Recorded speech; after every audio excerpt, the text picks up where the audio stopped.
Hello guys, welcome back to my channel. ഇന്ന് നമ്മൾ പറയാൻ പോകുന്നതെന്ന് വെച്ച് കഴിഞ്ഞാൽ ഇന്നോവേഷൻ ഇൻ സ്മാർട്ട് ഫോൺ എന്ന് പറഞ്ഞ ടോപ്പിക്കാണ്.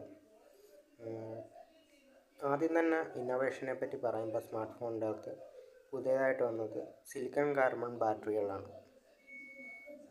അത് ബാറ്ററിയുടെ കപ്പാസിറ്റി കൂട്ടിക്കൊണ്ട് അതിൻ്റെ സൈസ് കുറച്ചുകൊണ്ട് വരുന്ന ടെക്നോളജിയാണ് സിലിക്കൺ കാർബൺ ബാറ്ററി. ഇനിയിപ്പം അലൂമിനിയം അയോൺ ബാറ്ററികൾ വരുന്നുവെന്ന് പറയുന്നുണ്ട്. അത് നമുക്ക് കണ്ടു തന്നെ അറിയാം, ഒരു 10-15 വർഷം എടുക്കുകയായിരിക്കും അത് വരണമെങ്കിൽ. ഇനി അടുത്ത ഒരു ഇന്നോവേഷൻ എന്ന് പറയുന്നത് ഡിസ്പ്ലേയിലുള്ള ഇന്നോവേഷനാണ്.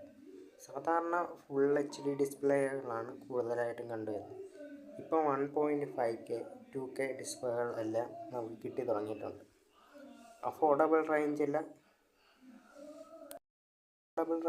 അത് വന്ന് തുടങ്ങിയിട്ടുണ്ട്.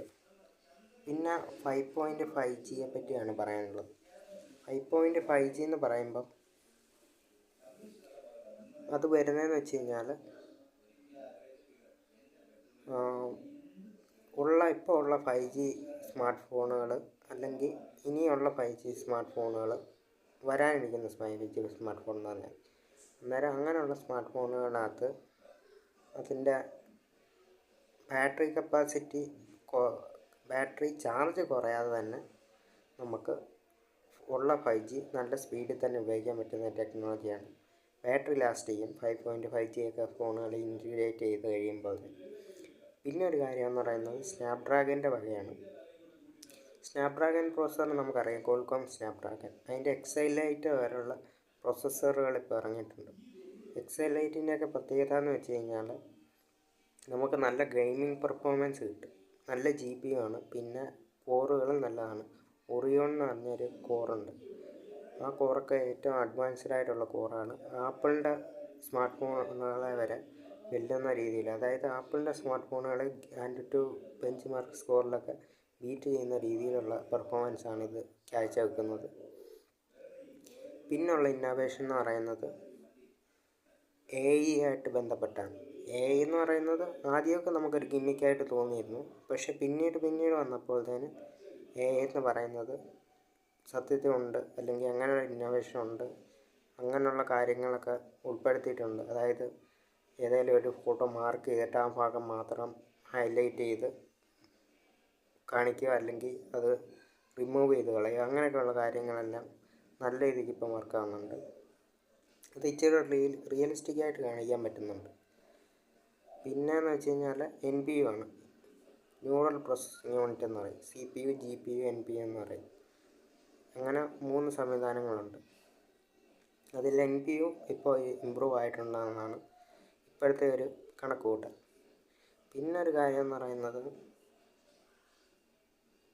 ഈ കമ്പനികളെല്ലാം R&D എന്ന് റിസർച്ച് ആൻഡ് ഡെവലപ്മെൻറ്റ്, അതിനുവേണ്ടി ഇഷ്ടംപോലെ പൈസ ചിലവാകുന്നുണ്ട്.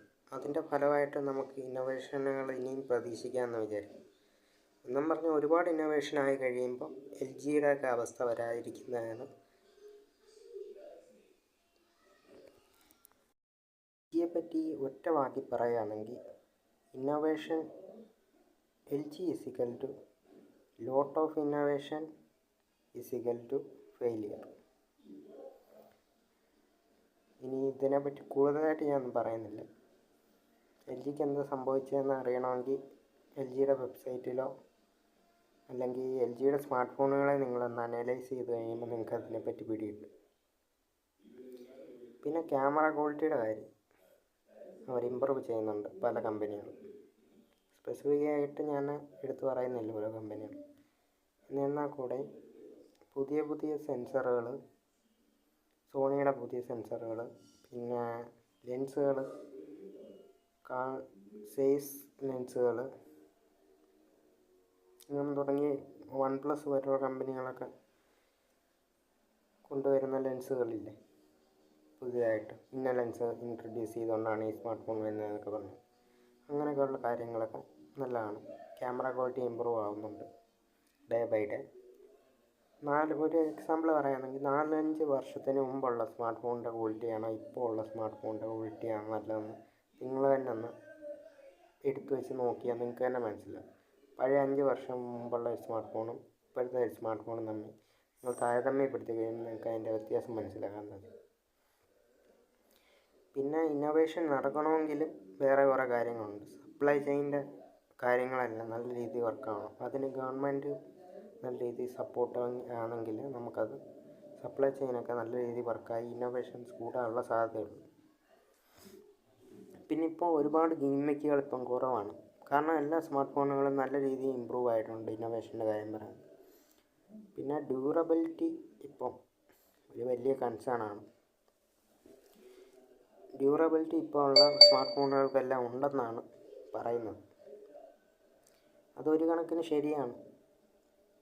പണ്ടുള്ള സ്മാർട്ട് ഫോണുകളൊന്നും ഇത്രയും അഡ്വാൻസ്ഡ് അല്ലായിരുന്നു ഒരു 4-5 വർഷം മുമ്പ്. പിന്നെ ഈ പേറ്റൻറ്റുകളില്ലേ പുതിയതായിട്ട് കണ്ടുപിടിക്കുന്ന സാംസങ് പോലുള്ള കമ്പനികൾ കണ്ടുപിടിക്കുന്ന പേറ്റൻറ്റുകൾ മറ്റ് സ്മാർട്ട് ഫോൺ ബ്രാൻഡുകൾക്ക് ഈസി ആയിട്ട് തന്നെ ആക്സസ് ചെയ്യാൻ പറ്റുന്നുണ്ട്. പിന്നെ ഒരു ഫോർമുല എന്ന് പറയുന്നതിനെ പറ്റി പറയുകയാണെങ്കിൽ മിനിമം റിസ്ക് മിനിമം കോസ്റ്റ് ആണെങ്കിൽ ഈ സംഭവം വർക്കാകത്തുള്ളൂ, ഇന്നോവേഷൻ വരത്തുള്ളൂ. അതും ഒരു ഫാക്ടറാണ്. എന്നാലും ഇത്രയൊക്കെ ഉള്ളൂ ഗൈസ്, എനിക്ക് ഇത്രയും പറയാനുള്ളൂ ഈ വീഡിയോയ്ക്കകത്ത്. നിങ്ങൾക്ക് വീഡിയോ ഇഷ്ടപ്പെടുകയാണെങ്കിൽ നിങ്ങൾ കമൻ്റ് ഇടുക, ലൈക്ക് ചെയ്യുക. ബാക്കി കാര്യങ്ങളെല്ലാം ഇനി ഞാൻ എന്തെങ്കിലും ചോദ്യം ചോദിക്കണമെന്ന് വെച്ച് കഴിഞ്ഞാൽ എന്തെങ്കിലും ചോദ്യങ്ങൾ ചോദിക്കുകയാണെങ്കിൽ കമൻ്റായിട്ട് രേഖപ്പെടുത്തിയാൽ ഞാൻ ഉറപ്പായിട്ടും അതിന് റിപ്ലൈ ചെയ്യുന്നതായിരിക്കും. അത്രയൊക്കെ ഉള്ളൂ ഗൈസ്. Bye bye.